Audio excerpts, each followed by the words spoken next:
Hi, another short video presentation which will be going up onto YouTube to help you in your quest for the truth. And this one's all about breaking presumptions. The law is all about presumptions. And if we know that a Roman court does not operate according to any true rule of law, but by presumptions of the law, then it's going to help us to crack the code that they are using against us.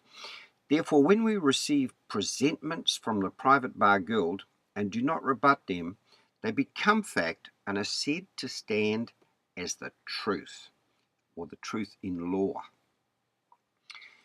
Here we go. We look at what a presentment is. The act of presenting to view or to the mind something expressed, presented, or exhibited. The light in which something is presented, and now in law, the act of submitting or presenting a formal statement of a legal matter to a court or an authorized person. The report written by a grand jury concerning an offence and based on the jury's own knowledge and observation. Now this is the one we want. 3. The act of presenting a bill or a note for payment. So now you can see that anything that they present to you, being court documents, rates demand, traffic tickets or anything like that, are only presentment.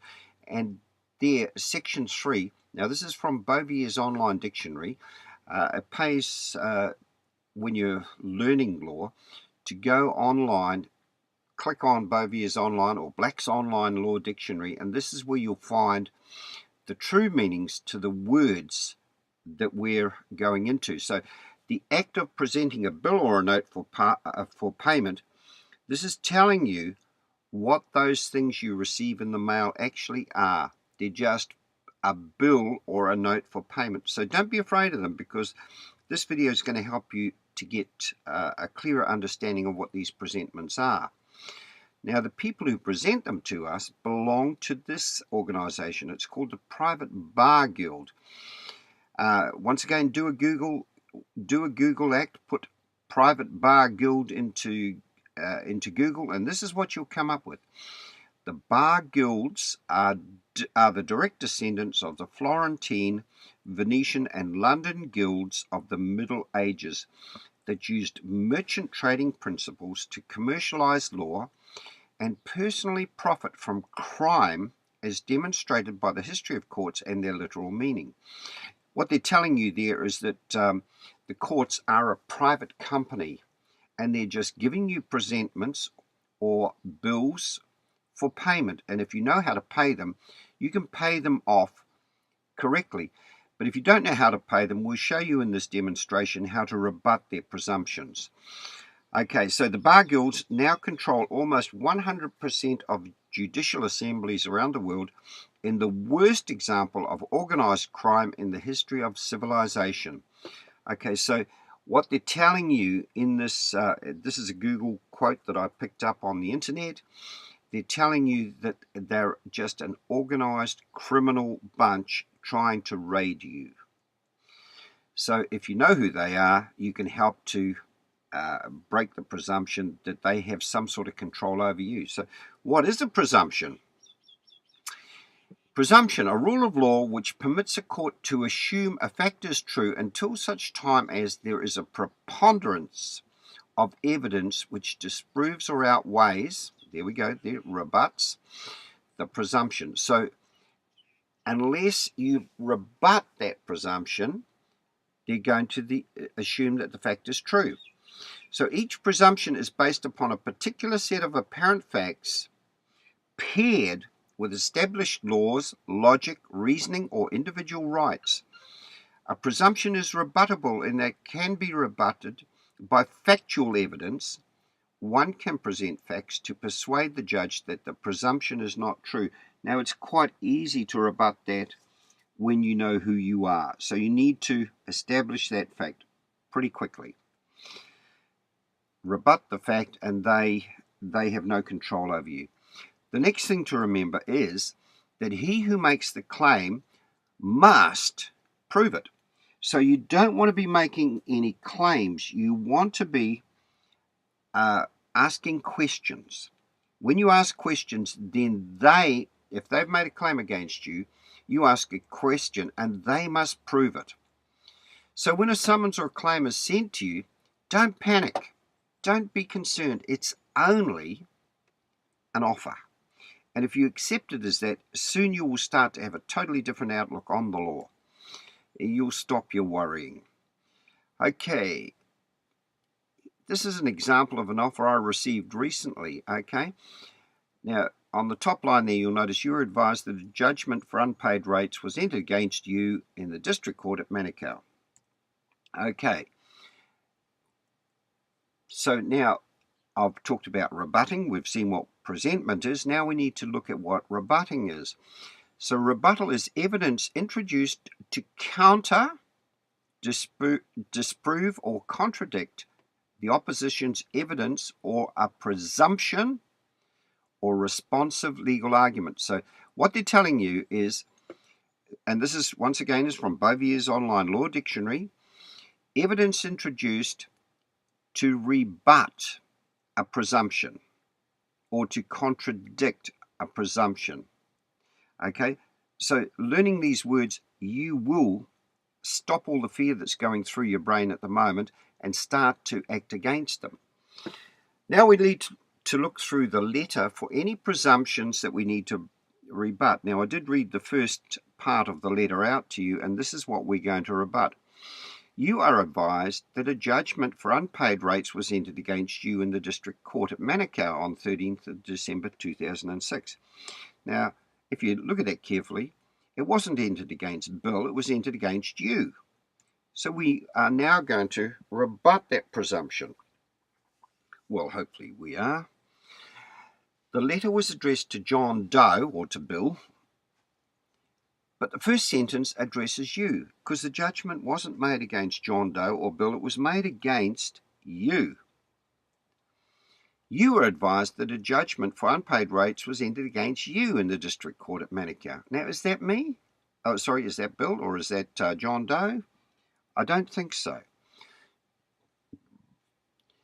Properly, you is indeed a plural, yet the word you is often spoken as if it were in reference to a singular man or woman. In such instances, the word you induces a natural inclination for everyone in the audience to hear it as being addressed singularly or to themselves, particularly if the word you follows an antecedent noun. All right, so understanding that, you will start to get a picture of what's going to happen. The letter was very clear that the judgment was entered against you. And what the court now needs is for John Doe or Bill to accept that he is you, or in other words, that the judgment was entered against John Doe or Bill or whomever. This may sound simplistic and absurd, but that is exactly what the courts want us to think. The law always has and always is very precise, which is why we must be precise. Never presume anything. Always question. Always, always, always question. Otherwise, you are going to have a problem. So now we must rebut that we are you. Quite simply, we write back to whoever gave us the kind presentment. And this is what we say now. First of all, I'm doing this letter in a large font so that you can see it a lot more clearly. And then I'll put the whole letter as one. Okay, so up the top you'll note that I have private in big red letters. You must write to them privately. Mr. Registrar, and we address it to Mr. Registrar or to whomever in their private capacity. And we say, Dear Sir, we thank Mr. Registrar for his correspondence, which we received today, the 1st of the 1st, 2013. There appears to be a mistake, as although the correspondence was sent to John Doe, the judgment was against you. Would Mr. Registrar in his private capacity kindly confirm who you is and or forward this correspondence to you? And then we serve notice on him. Failure by Mr. Registrar in his private capacity to respond within 10 days from receipt of this correspondence shall constitute legal accord and satisfaction of all claims. Now, you may want to Google legal accord and satisfaction because it's a very, very powerful operation of law. Now, here we've separated the parties.